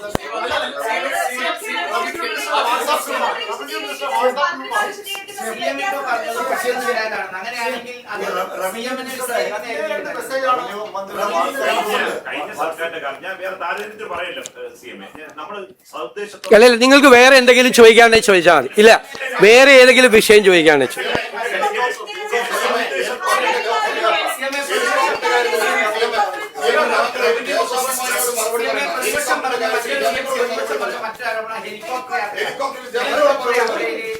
നിങ്ങൾക്ക് അറിയാം, നിങ്ങൾക്ക് അറിയാം. ഇദ്ദേഹം തന്നെ ഈ ദേശാഭിമാനിക്കാരൻ തന്നെ. ഞാൻ പറയണ കേക്ക്, ഞാനല്ലേ പറയണത്. നിങ്ങൾ ഇങ്ങനെ വന്ന് ഈ ദേശാഭിമാനി എന്നും കൈരളിയിലും വന്ന് എൻ്റെ പത്രസമ്മേളനം കലക്കണ്ട. ഇത് തന്നെ പരിപാടിയാണ്. നിങ്ങൾ പ്രതിപക്ഷ നേതാവ് പത്രസമ്മേളനം നടത്തുമ്പോഴോ അദ്ദേഹം മുഖ്യമന്ത്രിയായി പത്രസമ്മേളനം നടത്തുമ്പോഴോ ഒന്നും ഇതുപോലെ നിങ്ങൾ ബഹളം ഉണ്ടാക്കിയിട്ടില്ല. ഞാനിങ്ങനെ ഇരുന്ന് തരുന്നതുകൊണ്ടാണ് നിങ്ങളിങ്ങനെ കാണിക്കുന്നത്. ദയവീത് അതുകൂടി ഇല്ലാതാക്കരുത്. നിങ്ങൾ സാമാന്യ, ഞാൻ സംസാരിക്കുമ്പോൾ നിങ്ങൾ എന്തിനാ സംസാരിക്കുന്നത്? നിങ്ങളിപ്പോൾ എത്രാമത്തെ പ്രാവശ്യം ഇടപെടുന്നത്? ഞാൻ പറഞ്ഞല്ലോ, ഞാൻ പറയട്ടെ. നിങ്ങൾ അതല്ലല്ല, ഞാൻ ഒരു സ്ഥലത്തും ഹെലികോപ്റ്റർ എടുത്ത് പഴയ മുഖ്യമന്ത്രി യാത്ര ചെയ്യുന്നതിനെ കുറിച്ച് ഞാൻ പരാതി പറഞ്ഞിട്ടില്ല. 1 നിക്ക് 2 നിങ്ങൾ വ്യാപകമായി പ്രചരിപ്പിച്ചു സോഷ്യൽ മീഡിയയിൽ കൂടി CPM നേതാക്കൾ ഞാൻ ഹെലികോപ്റ്റർ എടുത്തിട്ട് സ്വകാര്യ യാത്രയ്ക്കാണ് പോയതെന്ന് പറഞ്ഞു. ഞാൻ പോയത് നിങ്ങളോട് പറഞ്ഞുതരാം. ഞാൻ പോയത് ഒരു ഇൻവെസ്റ്റ്മെന്റ് ഗ്രൂപ്പ് കൊച്ചിയിലുണ്ടായിരുന്നു കാണാൻ വേണ്ടിയിട്ട്. അവർ രാത്രി ഡിന്നർ മീറ്റിങ്ങിന് കാണാമെന്നാണ് പറഞ്ഞത്. അവർ തമിഴ്നാട് മുഖ്യമന്ത്രിയായിട്ട് കണ്ടതിന് ശേഷമാണ് കൊച്ചിയിൽ വന്നത്. ഞാൻ വന്ദേ ഭാരതിന് ബുക്ക് ചെയ്തിരുന്നു പോകാൻ. രാത്രി അവിടെ എത്തി അവരോട് സംസാരിക്കാൻ. അപ്പം അവർക്ക് അത്യാവശ്യമായി സൺഡേക്ക് ഡൽഹിയിലേക്ക് തിരിച്ചു പോകണം എന്ന് പറഞ്ഞു. അവരെ അറിയിച്ച്, അപ്പോൾ അതിനു മുമ്പ് അവരെ കാണണം. കാരണം തമിഴ്നാട് കൂടി അതിൽ ശ്രമിക്കുകയാണ് ആ ഇൻവെസ്റ്റ്മെന്റിന് വേണ്ടിയിട്ട്. അവരെ തമിഴ്നാട് മുഖ്യമന്ത്രി കണ്ടിട്ടും ഞാൻ കാണാതെ പോയാൽ അതൊരു ബുദ്ധിമുട്ടാവുന്നത്, പിന്നീട് ഒരു ആക്ഷേപവും. അതുകൊണ്ടാണ് ഹെലികോപ്റ്റർ. പിന്നെ ഞാൻ ഹെലികോപ്റ്റർ ഉപയോഗിച്ചതിൽ 1 രൂപ പോലും സർക്കാരിന് നഷ്ടം ഉണ്ടായിട്ടില്ല. 1 രൂപ പോലും സർക്കാരിന് അധിക ചിലവുണ്ടായിട്ടില്ല. കാരണം കഴിഞ്ഞ ഗവൺമെന്റ് അടുത്ത സെപ്റ്റംബർ 19 വരെ ഈ ഹെലികോപ്റ്റർ വാടകയ്ക്ക് എടുത്തിട്ടിരിക്കുകയാണ്. ഗവൺമെന്റ് 5 മാസം വാടക കൊടുത്തിട്ടില്ല. ഒരു മാസം 80 ലക്ഷം രൂപ വെച്ച് 25 മണിക്കൂർ മിനിമം ഫ്ലൈ ചെയ്യണം. അത് ഫ്രീ ആണ്. 25 മണിക്കൂർ ഫ്ലൈ ചെയ്യണം മിനിമം. 25 മണിക്കൂർ അത് ഫ്രീ ആണ്. അത് ചെയ്തില്ലെങ്കിലും ഈ 80 ലക്ഷം രൂപ കൊടുക്കണം. ഞാൻ യാത്ര ചെയ്തുകൊണ്ട് സംസ്ഥാന സർക്കാരിന് 1 രൂപയുടെ നഷ്ടം ഉണ്ടായിട്ടില്ല. ആകെ 3-4 മണിക്കൂറാണ്. കാരണം 2 മന്ത്രിമാർ വയനാട്ടിൽ പോയതും ഞാൻ വയനാട്ടിൽ പോയതും മാത്രമാണ് ഞങ്ങൾ ഈ ഗവൺമെന്റ് വന്നതിന് ശേഷം ഹെലികോപ്റ്റർ ഉപയോഗിച്ചേക്കണേ. ഞാൻ എൻ്റെ പാർട്ടി സമ്മേളനത്തിന് പോയിട്ടില്ല. മുഖ്യമന്ത്രി ആയിരുന്ന സമയത്ത് പിണറായി വിജയൻ പാർട്ടി സമ്മേളനത്തിൽ പങ്കെടുക്കാൻ ഹെലികോപ്റ്റർ ഉപയോഗിച്ചിട്ട് അത് ഈ ഡിസാസ്റ്റർ മാനേജ്മെന്റിന്റെ ഫണ്ടിൽ നിന്ന് ആ പൈസ കൊടുത്തിട്ടുണ്ട്. എന്നെ കൊണ്ട് ആ ചരിത്രം ഒന്നും പറയിപ്പിക്കരുത്. അദ്ദേഹം നടത്തിയ യാത്രകളൊന്നും പറയരുത്. ഞങ്ങൾ ഒരു സ്വകാര്യ യാത്രയും നടത്തിയിട്ടില്ല. അത് റിപ്പോർട്ട് ചെയ്തിട്ടുണ്ട്. നിങ്ങൾ തന്നെ ചില മാധ്യമങ്ങൾ അന്ന് റിപ്പോർട്ട് ചെയ്തിട്ടുണ്ട്. ഞാനൊരു പാർട്ടി സമ്മേളനത്തിനും ഞാൻ പോയിട്ടില്ല. ഞാൻ ഔദ്യോഗികമായ, പ്ലീസ് ലെറ്റ് മീ കംപ്ലീറ്റ്, ഔദ്യോഗികമായ ആവശ്യത്തിന് തന്നെയാണ് പോയത്. സംസ്ഥാനത്തിന് ഗുണപരമായ ഒരു കാര്യത്തിനാണ് പോയത്. ഒരു രൂപ ഈ സർക്കാരിന് അതുകൊണ്ട് നഷ്ടമുണ്ടായിട്ടില്ല. 1 രൂപ വെറുതെ വാടകയ്ക്ക് എടുത്ത് മാസം 80 ലക്ഷം രൂപ കൊടുത്ത് ഇട്ടിരിക്കുന്ന സാധനമാണ് ഉപയോഗിച്ചത്. ഞാൻ പറയട്ടെ, അങ്ങ് സംസാരിക്കല്ലേ പ്ലീസ്. ഈ ഹെലികോപ്റ്റർ ഉപയോഗിച്ച് താങ്കൾ ഹൈലൈറ്റ് മാനുള്ള സ്വകാര്യമായ ഒരു കോഫി ഷോപ്പ് ഉദ്ഘാടനം ചെയ്യാൻ പോയിട്ട് അതിന്റെ തൊട്ടടുത്താണ് 5 പേര് മരിച്ച വണ്ടൂര്. അവിടേക്ക് താങ്കൾ ഒന്ന് തിരിഞ്ഞു നോക്കിയിട്ടില്ല. ആ പ്രദേശത്ത് മലപ്പുറം ജില്ലയിൽ താങ്കൾ തന്നെ നേരത്തെ പറഞ്ഞു വെള്ളിയാഴ്ച 5 പേര് ദുരന്തത്തിൽ മരിച്ച പ്രദേശത്ത് പോകാതെ താങ്കൾ അതിന്റെ അരികിലൂടെ തന്നെയാണ് താങ്കൾ പോയിട്ടുള്ളത്. കരിപ്പൂർ വിമാനത്താവളം അവിടെ നിങ്ങൾക്ക് ഇറക്കി ആ വണ്ടൂർ പോയി ആ കുടുംബത്തെ നിങ്ങൾക്ക് കാണാമായിരുന്നു. അങ്ങ് ഇവിടെ വന്നിരുന്നു പ്രസംഗിക്ക്. വേറെ ഏതെങ്കിലും ചോദ്യം ഉണ്ടെങ്കിൽ പറയാം.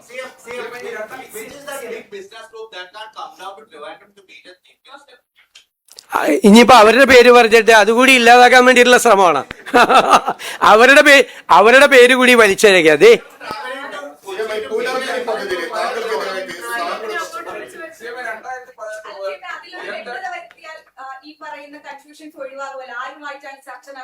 അതെന്തിനാ ഞാൻ നിങ്ങളോട് പറയേണ്ട ആവശ്യം? അതിന്റെ അത് തീരുമാനം ഉണ്ടാവുമ്പോൾ നിങ്ങളോട് പറയാം. മനസ്സിലായി? ഞാൻ അവരെയും കൂടി വലിച്ചയച്ച് അതുകൂടി ഇല്ലാതാക്കാനുള്ള ശ്രമം നടത്തല്ലേ? ചോദിക്കും. സ്ഥിരമായി പത്തനംതിട്ട മേഖലകളിലും നദിയിൽ വെള്ളം ചെറിയ മഴ പെയ്യും. അപ്പൊ അതിൽ ഈ നദികളിലെയും ചെളി അടിഞ്ഞുകൊണ്ടാണ് നഗരം പ്രദേശവാസികൾ വളരെ ഗൗരവമായിട്ടുള്ള പ്രശ്നങ്ങളുണ്ട്. അതായത് എല്ലാ നദികളിലും മണ്ണടിഞ്ഞിരിക്കുകയാണ്. അതായത് ഈ 2018-ലെയും 2019-ലെയും വെള്ളപ്പൊക്കത്തിന് ശേഷം. അതുപോലെ ഡാമുകളിലും മണ്ണ് നിറഞ്ഞിരിക്കുകയാണ്. ഡാമുകളുടെ കപ്പാസിറ്റി ഗൗരവമായിട്ട് കുറഞ്ഞു.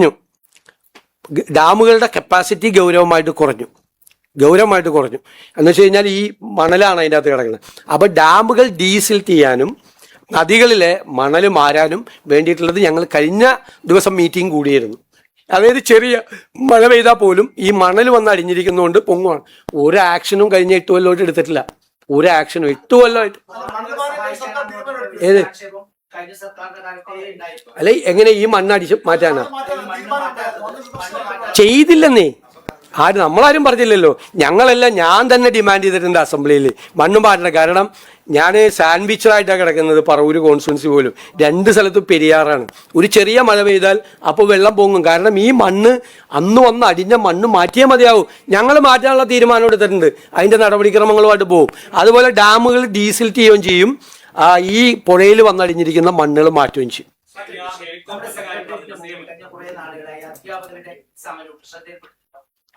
അവരുമായിട്ട് മന്ത്രി 3 പ്രാവശ്യം ചർച്ച നടത്തി. ഞാൻ ചർച്ച നടത്തി. അവരുടെ പ്രശ്നം എന്ന് വെച്ച് കഴിഞ്ഞാൽ ഞങ്ങൾ മന്ത്രിസഭാ യോഗം എടുത്ത തീരുമാനം എല്ലാ വേക്കൻസികളും കമ്പൾസറി ആയിട്ട് റിപ്പോർട്ട് ചെയ്യണം. വേക്കൻസികൾ റിപ്പോർട്ട് ചെയ്യാത്ത ഹെഡ് ഓഫ് ദ ഡിപ്പാർട്ട്മെന്റ്സിനെതിരെ നടപടിയെടുക്കുന്ന. കേരളത്തിൽ ഏത് ഡിപ്പാർട്ട്മെന്റിൽ വേക്കൻസി ഉണ്ടെങ്കിലും ആ വേക്കൻസി ഫില്ല് ചെയ്യും. അവരുടെ പ്രശ്നം എന്ന് വെച്ച് കഴിഞ്ഞാൽ ഡിവിഷൻ ഫോളാണ്. ഡിവിഷനുകൾ കുറയുകയാണ്. കുട്ടികളുടെ എണ്ണം കുറയുന്നതുകൊണ്ട് ഡിവിഷൻ ഫോളാണ്. ഡിവിഷൻ ഫോള് വരുമ്പോൾ നിലവിലുള്ള അധ്യാപകരെ നമുക്ക് പ്രൊട്ടക്ട് ചെയ്യേണ്ടി വരും. വേണ്ടേ? അവരുടെ ജോലി കളഞ്ഞ് അവരോട് വീട്ടിൽ പോകാൻ പറയാൻ പറ്റുമോ? നിലവിലുള്ള അധ്യാപകർ 10-20 കൊല്ലമൊക്കെ ആയിട്ട് വർക്ക് ചെയ്യുന്ന അധ്യാപകരെ നമ്മൾ പ്രൊട്ടക്ട് ചെയ്യണം. പ്രൊട്ടക്ട് ചെയ്യുമ്പോൾ ഈ ലിസ്റ്റിൽ നിന്ന് ആളെ എടുക്കാൻ പറ്റാത്ത സ്ഥിതി വരും. അപ്പം അവരുടെ ഡിമാൻഡ് ഇപ്പോൾ മുതലല്ല, കുറേ നാളുകളായിട്ട് അവരുടെ ഡിമാൻഡ് വിദ്യാർത്ഥി അധ്യാപക റേഷ്യോ കുറയ്ക്കണമെന്നാണ്. അപ്പം ഞങ്ങളുടെ മുമ്പിൽ വന്നു കഴിഞ്ഞപ്പോൾ ഞങ്ങൾ പറഞ്ഞു ഞങ്ങൾക്കൊരു 2 മാസം സമയം തരണം, ഞങ്ങളൊന്ന് പഠിക്കട്ടെ. കാരണം ഇതിൻ്റെ ഒരു ഫിനാൻഷ്യൽ ഇംപ്ലിക്കേഷൻ എന്ന് പറഞ്ഞാൽ അറിയാമല്ലോ. ഇപ്പം ഗവൺമെൻറ് സെക്ടർ മാത്രമല്ല, അധ്യാപകരുടെ അനുപാതം വർദ്ധിച്ചാൽ അധ്യാപകരുടെ എണ്ണം ഭയങ്കരമായി വർദ്ധിക്കും. സംസ്ഥാനത്തിനുണ്ടാകുന്ന സാമ്പത്തിക ബാധ്യത എത്രയാണെന്ന് തിട്ടപ്പെടുത്തണം. മാത്രമല്ല ഗവൺമെൻറ് സെക്ടറിൽ ചെയ്താൽ ഉടനെ ഈ എയ്ഡഡ് സെക്ടറിലേയും വരും. എയ്ഡഡ് സെക്ടറിൽ ഇതേ പ്രശ്നം വരും. എയ്ഡഡ് സെക്ടറിലെ അധ്യാപകരെ അവിടെ പ്രൊട്ടക്ട് ചെയ്യുകയാണ്. അവിടെയും ഈ ആളുകളെ അഡ്ജസ്റ്റ് ചെയ്യാൻ പറ്റാത്ത സ്ഥിതി വരും. അപ്പം ഞങ്ങൾക്കൊന്ന് പഠിക്കാനുള്ള സമയം വേണം എന്ന് ഞാൻ വിളിച്ച് ചർച്ച ചെയ്തിരുന്നു. മന്ത്രി 3-4 പ്രാവശ്യം ചർച്ച ചെയ്തിരുന്നു. പക്ഷെ അവർ സമരം പിൻവലിക്കാൻ തയ്യാറായില്ല. സമരം ചെയ്യാൻ അവർക്ക് സ്വാതന്ത്ര്യമുണ്ട്. ഇനിയും ഞങ്ങൾ അവരുമായിട്ട് ചർച്ച ചെയ്യും. രാജി ആവശ്യപ്പെട്ടായി ഹൈക്കോടതി ഇത്രയും വലിയ വിമർശനം ഉന്നയിക്കേണ്ട സ്ഥിതി ഉണ്ടായിരുന്നു. അല്ല, അതിനു മുമ്പ് തന്നെ ഈ പ്രധാനപ്പെട്ട സ്ഥാനങ്ങളിൽ ഇരിക്കുന്നവരോടെല്ലാം രാജിവെക്കാൻ ഞങ്ങൾ ആവശ്യപ്പെട്ടിരുന്നു. എല്ലാവരോടും ആവശ്യപ്പെട്ടിരുന്നു രാജിവെക്കാൻ. നേരത്തെ തന്നെ ഒരു സർക്കുലർ പോയിരുന്നു, രാജിവെച്ചില്ല. ഇപ്പൊ രാജി തന്നിട്ടുണ്ട്. അയാൾക്ക് രാജിവെക്കാനുള്ള അവസരം ഉണ്ടോ? അല്ല, നമ്മളൊരു മര്യാദയാണ് എല്ലാവരോടും കാണിച്ചത്. എല്ലാവരും ആളുകളെ പുറത്താക്കുക എന്ന് പറയുമ്പോൾ ഉള്ളൊരിത് വന്നു. ഇത് ഹൈക്കോടതി നമ്മുടെ ഈ പ്രോസിക്യൂഷൻ സാങ്ഷനിലുള്ള നമ്മുടെ അനുമതി ഹൈക്കോടതിയിൽ പെൻഡിങ് ആണ്. നമ്മൾ കൊടുത്തു അനുമതി, ഹൈക്കോടതി ഒരു തീരുമാനം എടുത്തോട്ടെ എന്ന് പറഞ്ഞു. അതിനു മുമ്പ് തന്നെ ഇപ്പോൾ ആ പരാമർശം വന്നപ്പോൾ തന്നെ നമ്മൾ രാജിവെക്കാൻ ആവശ്യപ്പെട്ടു. അദ്ദേഹം രാജിയും വെച്ചു. ഒരു ആശയക്കുഴപ്പമില്ല. അതിനൊരു ക്യാബിനറ്റ് സബ് കമ്മിറ്റി രൂപീകരിച്ചിരിക്കുകയാണ്. ആ ക്യാബിനറ്റ് നിങ്ങൾ കൊടുത്ത വാർത്തയാണ്, ഒരു തർക്കമില്ല. ക്യാബിനറ്റ് സബ് കമ്മിറ്റി അത് പരിശോധിച്ച് അതിന് റെക്കമെൻഡ് ചെയ്യും.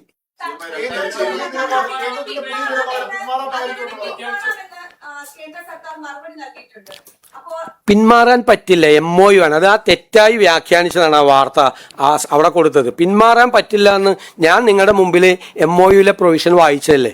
പിന്മാറാൻ പറ്റുമായിരുന്നുവെങ്കിൽ ഇപ്പൊ അതാണ് ആക്ഷേപം അല്ലേ CPMന്റെ. ഇവർക്കങ്ങ് പിന്മാറിയാൽ പോരായിരുന്നു. അത് നിങ്ങൾ ചോദിച്ചില്ല അവരോട്. അവർക്കങ്ങ് 7 മാസം 8 മാസോ അവരുടെ ഒരു കമ്മിറ്റി, ക്യാബിനറ്റ് സബ് കമ്മിറ്റി വെച്ചിട്ട് കൂടുക പോലും ചെയ്തില്ല. പിന്മാറാൻ പ്രൊവിഷൻ ഉണ്ടെങ്കിൽ പിണറായി സർക്കാരിന് പിന്മാറായിരുന്നല്ലോ. നിങ്ങൾ ആ ചോദ്യം അവരോട് ചോദിച്ചില്ല. പിണറായി വിജയൻ വന്ന് ഇവിടെ PM ശ്രീ പറഞ്ഞപ്പോൾ നിങ്ങൾ എന്തുകൊണ്ട് പിന്മാറാൻ അവസരം ഉണ്ടായിരുന്നുവെങ്കിൽ എന്തുകൊണ്ട് പിണറായി സർക്കാർ പിന്മാറിയില്ല എന്ന് ചോദ്യത്തിന് പ്രതിപക്ഷ നേതാവ് ഉത്തരം പറയട്ടെ.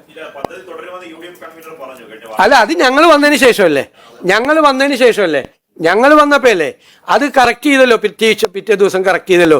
അതെങ്ങനെ ഞങ്ങൾ ചർച്ച ചെയ്യുമല്ലോ. ഞങ്ങൾ ചർച്ച ചെയ്ത് ക്യാബിനറ്റ് സബ് കമ്മിറ്റിയെ ചുമതലപ്പെടുത്തി. ഞാൻ നിങ്ങളോട് 2 പ്രാവശ്യം പറഞ്ഞു, ക്യാബിനറ്റ് കമ്മിറ്റി റിപ്പോർട്ട് ചെയ്യുന്നത് അനുസരിച്ച് തീരുമാനം എടുക്കും. 7-8 മാസം അവർ വെച്ചല്ലേ. ഇപ്പൊ നമ്മൾ 1 മാസമല്ലേ കഴിഞ്ഞത്. അത് അദ്ദേഹം പിറ്റേ ദിവസം UDF പല കാര്യവും ചർച്ച ചെയ്യും.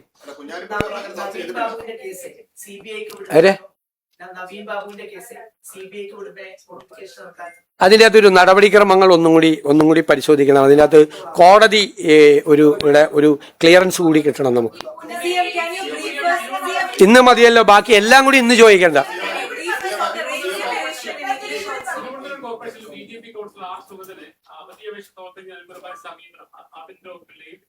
ഇല്ലില്ല, അല്ലല്ല, അത് പരിശോധിക്കുന്നുണ്ടല്ലോ. അത് ഉദ്യോഗസ്ഥന്മാരെ അങ്ങനെ ചെയ്യാനുണ്ടായ കാരണം എന്താണെന്ന് അത് പരിശോധിക്കുന്നുണ്ട്.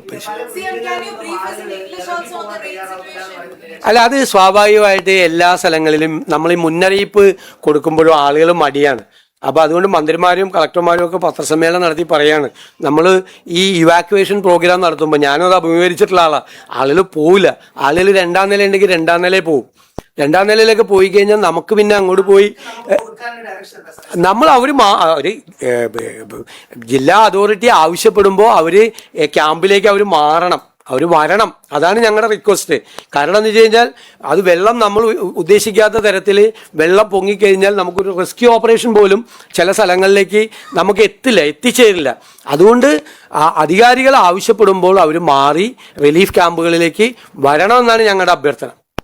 സതീശ, ഇമോഷണലായിട്ട് കാര്യമൊന്നുമില്ല. കേരളത്തിലെ ജനങ്ങൾ വളരെ സ്പെസിഫിക് ആയിട്ടാണ് നിങ്ങളുടെ വീഴ്ച ഒരു മുഖ്യമന്ത്രി എന്ന നിലയ്ക്ക് ഈ കാലവർഷക്കെടുതിയെ നിങ്ങൾ സമീപിച്ചതിനെയും അതിനെ നിങ്ങൾ മാനേജ് ചെയ്തതിനെയും അതിൻ്റെ പരാജയത്തെയുമാണ് ജനങ്ങൾ വിമർശിച്ചത്. അതുപോലെ ആ സാഹചര്യത്തിൽ നിങ്ങളുടെ പ്രയോറിറ്റി തെറ്റായിപ്പോയി. പൊന്നാനിയിൽ പോയി ഈ മൂരി ബിരിയാണി തിന്നാൻ പോയത് അത് നിങ്ങൾ സൽക്കാരമല്ല, വിശന്നിട്ടാണെന്ന് പറഞ്ഞാലും അതിനകത്തൊരു ന്യായീകരണമില്ല. അതുപോലെ തന്നെ ഹെലികോപ്റ്ററിൽ പോയി നിങ്ങൾ നിക്ഷേപകരെ കാണാൻ പോയതാണ്, അല്ലെ ഇൻവെസ്റ്ററെ കാണാൻ പോയതാണെന്ന് പറഞ്ഞതിനകത്തും യാതൊരു കാര്യവുമില്ല. കാരണം നിങ്ങൾ വാ തുറന്നാൽ കള്ളമേ പറയൂ. PR-നൊക്കെ ഒരു പരിധിയുണ്ട് സതീശ. ഒരു ചാറ്റമഴ വന്നപ്പോൾ പിന്നെ കീറിപ്പോയില്ലേ PR-കളെല്ലാം, ഇല്ലേ? i2i News, an eye for truth. i2i News subscribe ചെയ്തിട്ടില്ലാത്തവർ ഇപ്പോൾ തന്നെ സബ്സ്ക്രൈബ് ചെയ്യുക. നോട്ടിഫിക്കേഷൻ ലഭിക്കുവാൻ ബെൽ ബട്ടണും അമർത്തുക.